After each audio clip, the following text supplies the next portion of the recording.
Hello guys, आप कैसे हैं? आशा करते ठीक ही होंगे। आज लाए हैं नई कहानी, शिव भक्त सोमवार व्रत कथा। किसी नगर में एक धनी व्यापारी रहता था।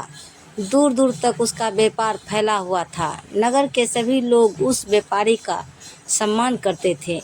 इतना सब कुछ संपन्न होने के बाद भी वह व्यापारी बहुत दुखी था, क्योंकि उसका कोई पुत्र नहीं था, जिस कारण अपने मृत्यु के पश्चात व्यापार के उत्तराधिकारी की चिंता उसे हमेशा सताती रहती थी। पुत्र प्राप्ति की इच्छा से व्यापारी प्रत्येक सोमवार भगवान शिव की व्रत पूजा क्या करता था और शाम के समय शिव मंदिर में जाकर शिव जी के सामने घी का दीपक जलाया करता था। उसकी भक्ति देखकर माँ पार्वती प्रसन्न हो गई और भगवान शिव से उस व्यापारी की मनोकामना पूर्ण करने का निवेदन किया। भगवान शिव बोले, इस संसार में सबको उसके कर्म के अनुसार फल की प्राप्ति होती है। जो प्राणी जैसा कर्म करते हैं उन्हें वैसा ही फल प्राप्त होता है।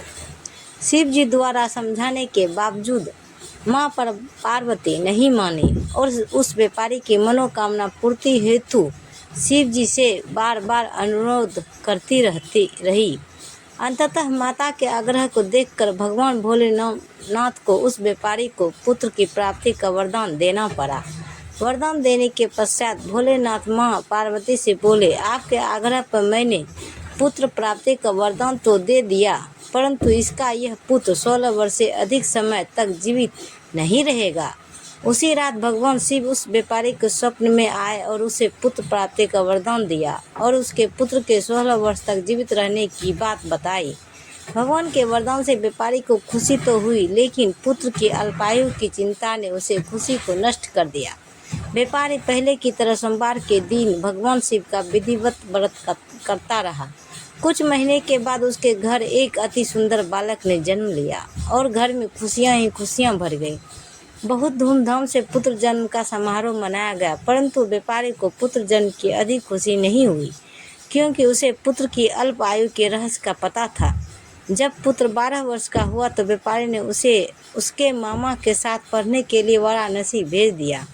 लड़का अपने मामा के साथ शिक्षा प्राप्ति हेतु चल दिया। रास्ते में जहाँ भी मामा भांजे विश्राम हेतु रुकते वहीं यज्ञ करते और ब्राह्मणों को भोजन कराते। लंबी यात्रा के बाद मामा भांजे एक नवगर में पहुँचे।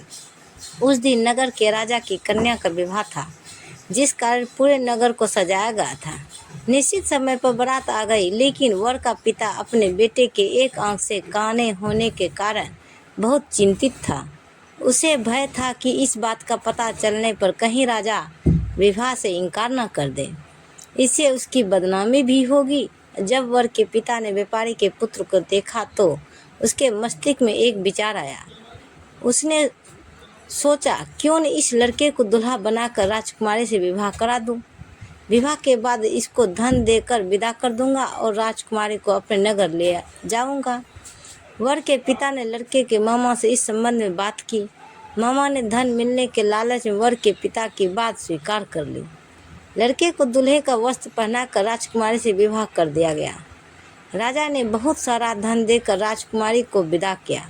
शादी के बाद लड़का जब राजकुमारी के साथ लौट रहा था तो वह सच नहीं छिपा सका और उसने राजकुमारी को ओढ़नी पर लिख दिया, राजकुमारी, तुम्हारा विवाह मेरे साथ हुआ था। मैं तो वाराणसी पढ़ने के लिए जा रहा हूँ और अब तुम्हें जिस नवयुवक की पत्नी बनना पड़ेगा वह कान्हा है। जब राजकुमारी ने अपनी ओढ़नी पर लिखा हुआ पढ़ा तो उसने काने लड़के के साथ जाने से इनकार कर दिया।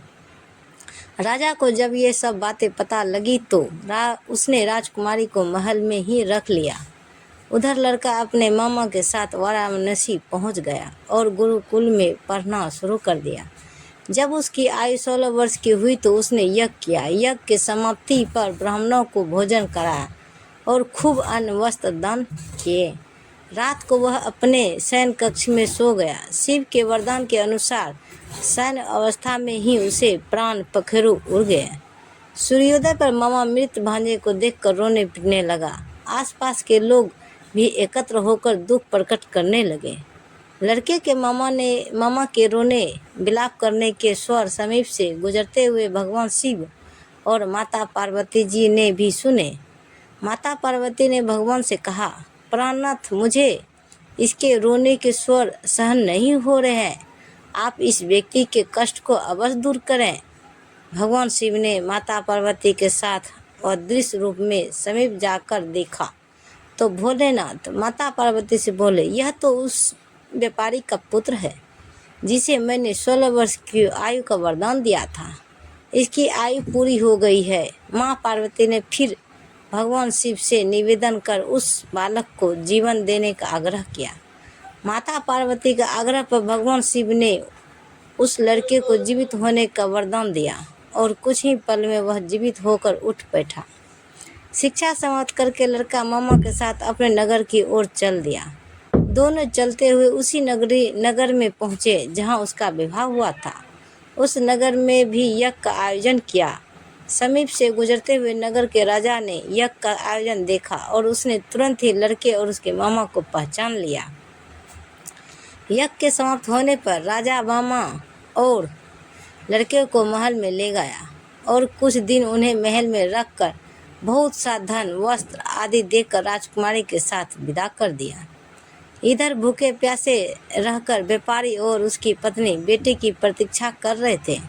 उन्हें प्रतिज्ञा कर रखी थी कि यदि उन्हें अपने बेटे की मृत्यु का समाचार मिला तो दोनों अपने प्राण त्याग देंगे।